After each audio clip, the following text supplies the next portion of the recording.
that matches the original Model S. Maybe you could argue take 2012. maybe. Yeah. If you look at like the EPA ratings, it literally is just all below. Yeah. So that was 2012, and it's 2020. Mm-hmm. So it's still like pretty hard to get a car. Let's say there's not a car available at the price of the Model S that has the capabilities of the Model S of 2012. It's kind of exactly what you were talking about with the Elise, where you're like, oh, we'll just put a battery in the Elise, and that kind of showed you like, okay, we really need a ground-up electric design. Yeah. And the rest of the industry hasn't done that. The sort of founding principles of Tesla were basically completely wrong. So the premise going in is like, it's not going to be that hard. We'll just take the Lotus Elise, this nice lightweight car, and we'll take AC Propulsion's drive unit technology, and we'll put them together, and we'll have an electric car, and it'll be great. It sounds pretty easy. Yeah. Except the AC Propulsion technology could not be industrialized. Like, it was like basically handcrafted electronics with an analog motor controller. Yeah. And so depending if there was hot or cold, your car would respond differently or not at all.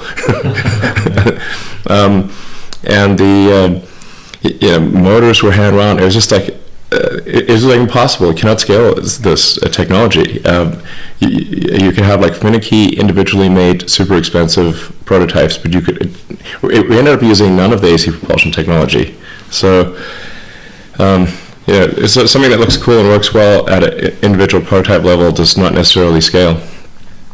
And then like I said, it was like maybe 7% of the parts of the original Roadster were in common with the Lotus Elise.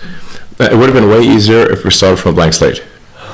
It would have been a better car. But I think like the real test of any given startup is how well does it respond to adversity and adapt and just figure it out.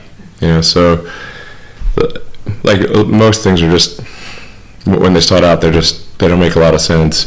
But then as long as you adapt quickly, then you can make the company work.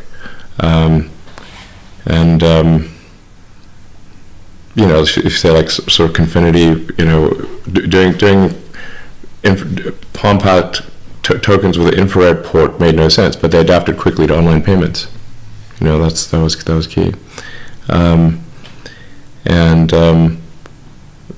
X.com was originally going to buy it off way more than it could chew by trying to do all the banking services, and then also focused on payments. It's like, if we do all these banking things, we're going to need a banking license. The banking license is going to slow us down. We're just focused on payments, so we can just get a payment, license from the state, and it's just like $50 or something. You can be a money transmitter, literally. And so you just got to adapt quickly. You kind of need to be naive, though. If you had known as much about manufacturing, you might not have done it. Yeah. It would have been difficult to. I guess if you know the outcome's going to be good in the end, sure. It sort of depends on how much foreknowledge do you have about it. Manufacturing is insanely difficult.